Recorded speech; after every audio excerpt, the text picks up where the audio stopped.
નમસ્કાર ખેડૂત મિત્રો, તમારું સ્વાગત છે ગુજરાતનો ખેડૂત યુટ્યુબ ચેનલમાં। તો ખેડૂત મિત્રો, આજે આપણે જોવાના છે ફાર્મર આઈડી કાર્ડ અથવા ફાર્મર રજિસ્ટ્રી। તો જેના ફાયદા શું છે? રજિસ્ટ્રેશન તારીખમાં થયો વધારો। તો ખેડૂત મિત્રો, રજિસ્ટ્રેશન તારીખમાં છે તે વધારો થયો છે। ફાર્મર આઈડી કાર્ડ બનાવવાની તારીખ છે તે લંબાવાયેલ છે અને ફાર્મર ખેડૂતોને થશે માલામાલ। ફાર્મર આઈડીથી જે ખેડૂતો ફાર્મર આઈડી કાઢવશે તેનો ખેડૂતો થશે માલામાલ, કેમ કે તેને ઘણી બધી યોજનાઓનો લાભ મળવાપાત્ર થશે। તો જોઈએ આ વિડીયોમાં। તો ખેડૂત મિત્રો, આપણે જોઈએ કે કઈ રીતે ખેડૂતો માલામાલ થશે।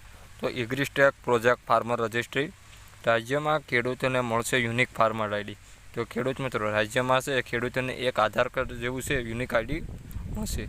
ભારત સરકાર અને ગુજરાત સરકારના સંયુક્ત પ્રયાસોથી ફાર્મર રજિસ્ટ્રી હેઠળ ખેડૂતોને મળશે આંગળીના ટેરવે તેની તમામ જમીનની માલિકીની માહિતી। તો મિત્રો, ખેડૂત મિત્રો છે તે મોબાઈલ દ્વારા પણ જાણી શકશે કે આંગળીના ટેરવે કઈ રીતે આપણે જો ગમે તે માહિતી મેળવવી હોય ગમે તે માણસ વિશે, તો આંગળીના ટેરવેથી આપણે મેળવી શકશું। ખેડૂત મિત્રો, તમામ ખેતીવાડી અને શિક્ષણ સંબંધી લાભો પણ બનશે સરળ।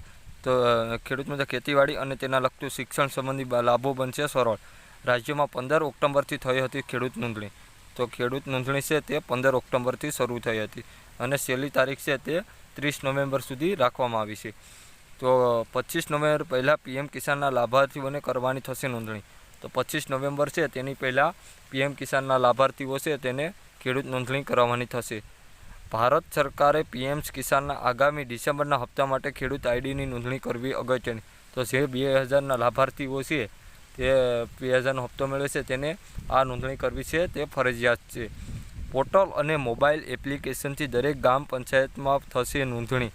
ખેડૂતો જાતે પણ કરી શકશે નોંધણી। તો પોર્ટલ અને મોબાઈલ એપ્લિકેશનથી તમારા ગ્રામ પંચાયતના વીસી હશે તેની પાસેથી પણ નોંધણી થઈ શકશે અને ખેડૂતો પોતાના મોબાઈલ ફોનથી પણ જાતેથી નોંધણી કરી શકશે। 5 થી 10 મિનિટ થશે આ નોંધણી કરવામાં। તો ખેડૂત મિત્રો, આ નોંધણી છે તે મોબાઈલ ફોનથી પણ થઈ શકશે। રાજ્યના તમામ ખેડૂતોને ખેડૂત આઈડીની નોંધણી કરવી ફરજિયાત।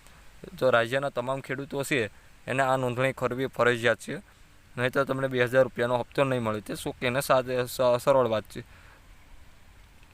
ખોટી નોંધણી થશે રદ। તો ખેડૂત મિત્રો, ખોટી નોંધણી છે તે આપોઆપ રદ થશે। વધુ માહિતી માટે તાલુકાના મામલતદાર શ્રી, તાલુકા વિકાસ અધિકારી શ્રી, જે તે ગામના તલાટી કમ મંત્રી શ્રી અને ગ્રામ પંચાયતના સરપંચ જે પણ આ ગામ સેવકના સંપર્કથી પણ આ નોંધણીની નોંધ કરાવી શકો છો અને તેના લગતા ફાયદા છે તેના વિશે પણ વાત કરવામાં આવે છે। તો ખેડૂત મિત્રો, જો તમને અમારી આ ચેનલ ઉપર આવા વિડીયો જોવા ગમતા હોય તો અમારી ચેનલને સબસ્ક્રાઈબ કરજો, આ વિડીયો બીજા મિત્રોમાં શેર કરજો અને બેલ આઇકનને દબાવવાનું નહીં ભૂલતા, જેથી અમારો વિડીયો જ્યારે આવે ત્યારે તમને પહેલો દેખાય। તો મિત્રો, મળીએ આવતા વિડીયોમાં। ત્યાં સુધી જય હિન્દ, જય ભારત।